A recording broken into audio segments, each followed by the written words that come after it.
أعوذ بالله من الشيطان الرجيم بسم الله الرحمن الرحيم فما هذه الحياة الدنيا إلا لهو ولعب وإن الدار الآخرة لهي الحيوان لو كانوا يعلمون فإذا ركبوا في الفلك دعوا الله مخلصين له الدين فلما نجاهم إلى البر إذا هم يشركون ليكفروا بما آتيناهم وليتمتعوا فسوف يعلمون أولم يروا أنا جعلنا حرما آمنا ويتخطف الناس من حولهم أفبالباطل يؤمنون وبنعمة الله يكفرون صدق اللہ العظیم۔ آیات کا لفظی ترجمہ ہے وما هذه الحیات الدنیا الا لہو ولعب۔ اللہ تعالیٰ فرما رہے ہیں کہ یہ دنیا کی زندگی نہیں ہے مگر کھیل اور تماشا۔ دنیا کی زندگی محض کھیل اور تماشا ہے۔ وَإِنَّ الدَّارَ الْآخِرَةَ لَهِيَ الْحَيَوَانُ، اور بے شک جو آخرت کا گھر ہے وہی اصل زندگی ہے۔ لَوْ كَانُوا يَعْلَمُونَ، کاش کہ یہ لوگ سمجھتے۔ فَإِذَا رَكِبُوا فِي الْفُلْكِ دَعَوُا اللَّهَ مُخْلِصِينَ لَهُ الدِّينَ۔ اب یہاں مشرکین مکہ کے بارے میں کہ جب وہ سوار ہوتے کسی کشتی میں اور پھر اس کو وہ کشتی بھنور میں پھنستی، یعنی وہ ڈوبنے کے قریب ہو جاتی، کوئی طوفان آ جاتا، تو دعوا اللہ مخلصین لہ الدین، تو یہ پکارتے اللہ کو خالص کرتے ہوئے اللہ کی بندگی، یعنی پھر صرف اللہ ہی کو پکارتے۔ فلما نجاہم الی البر، تو پھر جب اللہ تعالیٰ ان کو نجات دے دیتا ہے خشکی کی طرف، اذا ہم یشرکون، تو اچانک یہ اللہ کے ساتھ شرک کرنا شروع کر دیتے۔ لیکفروا بما آتیناہم، تاکہ یہ انکار کریں ان نعمتوں کا جو ہم نے ان کو دی۔ ولیتمتعوا، چاہیے کہ یہ چند دن نفع اٹھا لیں۔ فسوف یعلمون، ان قریب ان کو پتہ چل جائے گا، ان قریب جان جائیں گے۔ اولم یروا انا جعلنا حرما آمنا، کیا یہ دیکھتے نہیں ہیں کہ ہم نے ان کو پناہ دی ہے حرم میں امن کے ساتھ، یعنی ہم نے ان کے لیے حرم کو امن کی جگہ بنایا۔ وَيُتَخَطَّفُ النَّاسُ مِنْ حَوْلِهِمْ، اور حرم کے ارد گرد، یعنی جو مکے کے آس پاس جو لوگ ہیں جو مکے سے باہر رہتے ہیں، یتخطف الناس من حولہم، ان کو اچک لیا جاتا ہے ان کے ارد گرد سے، یعنی یہ اب حرم میں سکون کے ساتھ رہ رہے ہیں۔ مکے والے بڑے پرامن رہتے تھے، چونکہ بیت اللہ کا زمانہ جاہلیت میں بھی لوگ احترام کرتے، تو آس پاس کے جو رہنے والے ان کا بھی احترام کرتے، بھئی یہ اللہ کے گھر کے قریب رہنے والے ہیں، اس لیے یہ امن سے رہتے تھے۔ اور جو آس پاس کی بستیاں تھیں ان میں چوری ڈاکے، ایک دوسرے کے قتل و غارت، اور ایک دوسرے کو اچک لیا جاتا تھا، اغواء برائے تاوان ہوتے تھے۔ وَيُتَخَطَّفُ النَّاسُ مِنْ حَوْلِهِمْ، ان کے ارد گرد لوگوں کو اٹھا لیا جاتا ہے، اچک لیا جاتا ہے۔ أَفَبِالْبَاطِلِ يُؤْمِنُونَ، کیا یہ جھوٹ پر ایمان رکھتے ہیں؟ وَبِنِعْمَةِ اللَّهِ يَكْفُرُونَ، اور اللہ کی نعمتوں کا انکار کرتے ہیں۔ یہ ان آیات کا لفظی ترجمہ ہے۔ پہلی آیت میں اس دنیا کی زندگی کی حقیقت بیان کی اللہ نے، فرمایا کہ دنیا کی زندگی وما هذه الحیات الدنیا الا لہو ولعب، یہ دنیا کی زندگی کھیل تماشا ہے، یعنی اس کو اپنا مقصد نہ بناؤ۔ دنیاوی زندگی عارضی فانی ختم ہونے والی کھیل تماشا ہے۔ اور ان الدار الآخرۃ لہی الحیوان، جو آخرت کی زندگی ہے یہی اصل زندگی ہے، اس کی تیاری کے لیے اللہ نے بھیجا ہے۔ یہ دنیاوی زندگی ہے تو فانی عارضی چند دن کی، لیکن آخرت کے اعتبار سے بڑی قیمتی ہے۔ اگر ہم نے اس کو قیمتی بنا لیا تو ہماری آخرت سنور گئی، اور اگر اس کو ایسے گزار کے چلے گئے تو آخرت برباد ہوگی۔ آخرت کی زندگی کا دار و مدار اس زندگی پر ہے۔ اس زندگی کو ہم نے، ایک تو یہ ہے زندگی گزارنا، ایک ہے کہ زندگی کو قیمتی بنانا۔ زندگی قیمتی بنتی ہے اعمال کے ذریعے سے۔ اگر زندگی میں اعمال نہ کیے تو یہ زندگی برباد ہے۔ جیسے کہتے ہیں نا، زندگی ایک برف کی مانند ہے، پگھل رہی ہے۔ برف ہو نا گرمیوں میں، اس کی سخت ضرورت ہوتی ہے۔ اگر اس کو پانی میں ڈال دیا جائے تو پانی ٹھنڈا ہو جاتا ہے، دودھ میں ڈال دیا جائے تو دودھ ٹھنڈا ہو جاتا ہے، لیکن اگر اس کو ویسے ہی رکھ دیا جائے تو وہ برف پگھل کے پانی ہو جاتی ہے، بیکار ہو جاتی ہے۔ ایسے زندگی کو اعمال میں لگا دیا جائے تو یہ زندگی قیمتی بن جاتی ہے، اور اگر ایسے گزار دیا جائے تو یہ زندگی بیکار ہو جاتی ہے، ضائع ہو جاتی ہے۔ تو یہاں کی ایک ایک فرمایا کہ یہاں کی ایک ایک منٹ آخرت کے کروڑوں سال کی زندگی کو بنا رہا ہے، یہ بگاڑ رہا ہے۔ اب جیسے حدیث میں ہے، جو شخص ایک نماز کو جان بوجھ کے چھوڑ دے، بعد میں چپڑ بھی لے، اس کو ایک حقب جہنم میں جلایا جائے گا، اور حقب کی مقدار 2,88,00,000 سال ہے۔ اب یہاں 10 منٹ لگتے ہیں نماز پڑھنے میں، اب 10 منٹ کی زندگی اس نے ضائع کر دی، نماز کو چھوڑ دیا، آخرت کی کروڑوں سال کی زندگی اس کی بگڑ گئی۔ اور اگر 10 منٹ کے اندر نماز ادا کر لی تو آخرت کی کروڑوں سال کی زندگی بن گئی۔ تو یہاں کے منٹ آخرت کے کروڑوں سال ہیں، تو اس لیے ان لمحات کو قیمتی بنا لیں۔ اب کئی ایسے اللہ والے بھی تھے، حضرت سری سقطی رحمۃ اللہ علیہ کے بارے میں آتا ہے کہ اللہ کا ذکر کرتے رہتے تھے، ان کو کھانے کا وقت نہیں ملتا تھا، اور پھر جب اگر کھانا کھاتے تو وہ کہتے اس سے تو وقت ضائع ہوتا ہے، تو وہ ستو پھانک کے گزارا کر لیتے۔ کسی نے پوچھا بھئی کھانا کیوں نہیں کھاتے؟ وہ کہتے میں نے کھانا کھانے میں اور ستو پھانکنے میں وقت کا اندازہ لگایا، کتنا وقت، تو کھانے میں بہت زیادہ وقت ضائع ہوتا ہے، ستو پھانکے اور پانی پی لیا، اس میں وقت کم خرچ ہوتا ہے۔ تو اتنی دیر میں اتنی دفعہ سبحان اللہ الحمدللہ اللہ کا ذکر زیادہ کر لیتا ہوں، کھانا کھاؤں تو اس میں وقت ضائع ہوتا ہے تو میرا ذکر رہ جاتا ہے۔ تو ایسے بھی لوگ تھے کہ اپنی زندگی کے ایک ایک لمحے کو قیمتی بناتے تھے، اور ایسے بھی ہیں کہ گھنٹوں دن برباد کر دیتے۔ فرمایا اس زندگی کی قدر اس وقت معلوم ہوگی۔ جہنمی تو افسوس کرے گا ہی۔ جہنمی کے بارے میں آتا ہے یوم یعض الظالم علی یدیہ، کہ ظالم آدمی اپنے ہاتھوں کو چبائے گا، یہاں تک کہ پورا ہاتھ چبا جائے گا، پھر دوسرا ہاتھ چبائے گا افسوس میں، لیکن وہ افسوس کچھ کام نہیں آئے گا۔ کہے گا یوم یعض الظالم علی یدیہ یقول یا لیتنی اتخذت مع الرسول سبیلا، کاش کہ میں رسول کریم صلی اللہ علیہ وسلم کے ساتھ اپنا راستہ بنا لیتا، نبی کے راستے کو اپنا لیتا۔ یا لیتنی لم اتخذ فلانا خلیلا، کاش کہ میں فلانے کو دوست نہ بناتا، فلانے کے پاس میں جاتا تھا، اس نے میرا وقت ضائع کر دیا، اس نے میری زندگی برباد کر دیتی، اس نے میری زندگی برباد کر دی، کاش کہ میں نبی کے راستے کو اپنا راستہ بنا لیتا۔ اس طرح افسوس کرے گا، اپنے ہاتھوں کو چبائے گا۔ تو جہنمی کے تو افسوس کی انتہا نہیں رہے گی۔ حدیث میں آتا ہے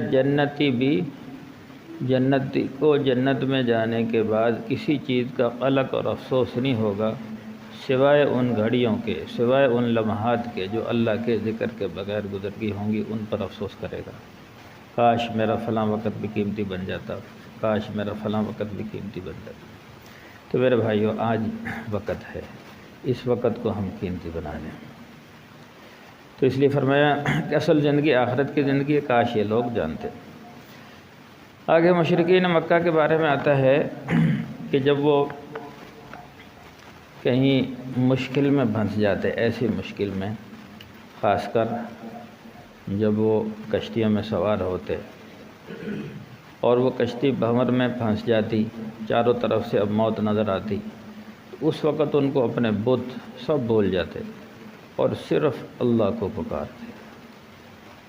دعوا اللہ فلما نجاہم فإذا رکبوا فی الفلک دعوا اللہ مخلصین لہ الدین، کہ جب وہ کشتی میں سوار ہوتے اور کشتی ان کی بھنور میں پھنستی تو پھر خالص اللہ کو پکارتے، اور جیسے ہی اس کشتی سے نکلتے اور نجات آ جاتے یعنی خشکی پر آ جاتے تو پھر اللہ کے ساتھ شرک شروع کر دیتے، پھر کہتے فلاں نے بتایا فلاں نے بتایا۔ روایت میں آتا ہے جب حضور صلی اللہ علیہ وسلم نے مکہ فتح کر لیا تو مشرکین مکہ کچھ نے تو اسلام قبول کر لیا اور کچھ نکل کر بھاگ گئے۔ ان میں اکرمہ بن ابی جہل، ابو جہل کا بیٹا اکرمہ، وہ بھی مکے کو چھوڑ کر بھاگ گیا۔ اسے امید نہیں تھی کہ مجھے چھوڑا جائے گا، چونکہ اس کے والد نے، ابو جہل نے حضور صلی اللہ علیہ وسلم کو بڑی تکالیف پہنچائی، بڑا نقصان پہنچایا، اور پھر اس کے بعد ابو جہل کے قتل کے بعد پھر اکرمہ نے کمان سنبھالی۔ اس نے اسلام کے خلاف بہت یعنی نقصان پہنچایا مسلمانوں کو، تو اس لیے اسے امید نہیں تھی کہ مجھے معاف کر دیا جائے گا، تو یہ مکہ کو چھوڑ کر بھاگ گئے اور جلدی نکلنا چاہتے تھے۔ تو یہ وہاں سے یعنی سمندر کے کنارے پر آئے اور جیسے کسی کشتی میں سوار ہو کر روانہ ہو گئے۔ اب جب کشتی میں سوار ہو کر روانہ ہوئے تو جلدی میں تھے، زیادہ سواریاں بیٹھ گئی، آگے جا کے وہ کشتی بھنور میں پھنس گئی۔ اب انہوں نے اپنے اپنے بتوں کو پکارنا شروع کیا، تو کشتی کا جو ملاح تھا وہ کہنے لگے بھئی یہاں تمہارے بتوں کی رینج نہیں ہے، یہاں بتوں کو نہ پکارو، یہاں اللہ کو پکارو گے تو بچ سکتے ہو، صرف اللہ کو پکارو، اللہ کے علاوہ کسی کو نہ پکارو، یہاں اللہ ہی بچائے گا۔ تو اکرمہ کہنے لگا کہ بھئی یہ بات تو محمد صلی اللہ علیہ وسلم بھی کہا کرتے تھے بھی اللہ کو پکارو، اور آپ کہہ رہے ہیں صرف اللہ کو پکارو۔ تو اس نے کہا کہ بھئی اگر اللہ کو پکارو گے تو بچ سکتے ہو، تو اللہ کو نہیں پکارو گے پھر نہیں بچ سکتے۔ لہذا انہوں نے اللہ کو پکارا اور اللہ نے نجات دے دی۔ تو اکرمہ کے ذہن میں یہ بات آ گئی کہ پھر اگر یہاں اللہ بچاتا ہے تو پھر تو ہر جگہ اللہ ہی بچانے والا ہے۔ اس کشتی کے ملا سے کہا پھر واپس لے جاؤ۔ ادھر سے اکرمہ بن ابی جہل نے یہ ارادہ کر لیا بھی جب بچانے والی ذات اللہ کی ہے، کیوں نہ ہم حضور صلی اللہ علیہ وسلم کی بات کو مان لیں اور مسلمان ہو جائیں۔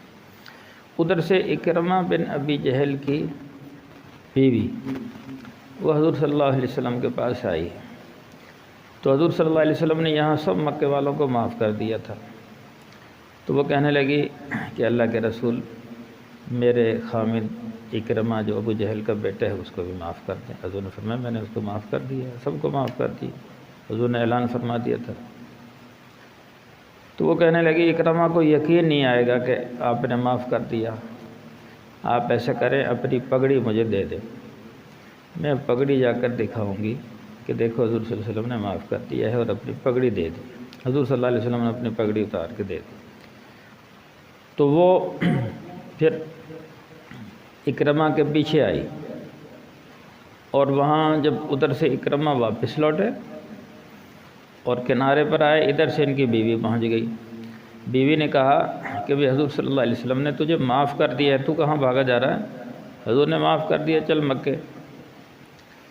تو وہ کہنے لگے یہ کیسے ہو سکتا ہے کہ حضور صلی اللہ علیہ وسلم مجھے معاف کر دیں، میں نے تو بڑا نقصان پہنچایا ہے مسلمانوں کو، اور میرے والد نے بڑا نقصان پہنچایا۔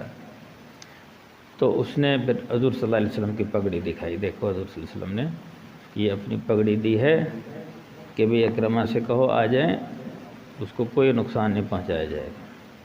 تو اکرمہ بڑا حیران رہ گیا، اور پھر وہاں سے لوٹا اور حضور کی خدمت میں جب واپس آ رہا تھا تو حضور صلی اللہ علیہ وسلم نے صحابہ سے فرمایا اکرمہ مسلمان ہونے کے لیے آ رہا ہے، اب چونکہ اس کے والد دنیا سے رخصت ہو گئے تو اب تم اس کے والد کو اس کے سامنے برا بھلا نہ کہنا کہ اس سے اس کا دل دکھے گا۔ کہ کیسے شفیق ہیں حضور صلی اللہ علیہ وسلم کہ آپ علیہ السلام نے صحابہ کو اس چیز سے منع کر دیا کہ ابو جہل کو اس کے سامنے برا نہیں کہنا ورنہ اس کا دل دکھے گا۔ تو اکرمہ حضور صلی اللہ علیہ وسلم کی خدمت میں حاضر ہوئے اور مسلمان ہو گئے۔ تو بات یہاں کرنے والی یہ تھی کہ جب یہ کشتیوں میں سوار ہوتے تو پھر صرف اللہ کو پکارتے، اور کشتیوں والے خود کہتے ہیں بھئی اگر بچنا ہے تو صرف اللہ کو پکارو، اگر اللہ کے غیر کو پکارو گے تو تم بچ نہیں سکو گے۔ چنانچہ وہاں پھر اللہ کو پکارتے اور اللہ ان کو بچا لیتا۔ لیکن جیسے ہی یہ یعنی اکرمہ کے علاوہ دوسرے لوگوں کا معاملہ ہے، تو جیسے ہی نجات پا جاتے تو پھر اللہ کے ساتھ شرک شروع کر دیتے۔ اور آج بھی ایسا ہوتا ہے، بہت سارے لوگ ایسے ہیں کہ جب کسی مشکل میں ہوتے ہیں، پریشانی میں ہوتے ہیں، مصیبت میں ہوتے ہیں، پھر تو اللہ ہی اللہ کرتے ہیں۔ اور جب اللہ تعالیٰ ان کو پریشانی مصیبت سے نجات دے دیتا ہے، پھر کہتے ہیں جی فلاں نے بچا لیا، فلاں بزرگ نے بچا لیا، فلاں ڈاکٹر نے بچا لیا، فلاں وجہ سے اسباب کی طرف نسبت کرتے ہیں۔ یہ بھی شرک ہے کہ بھی اللہ ہی شفا دیتے ہیں، اللہ ہی کی طرف سے بیماری آتی ہے اور اللہ ہی دور کرتے ہیں۔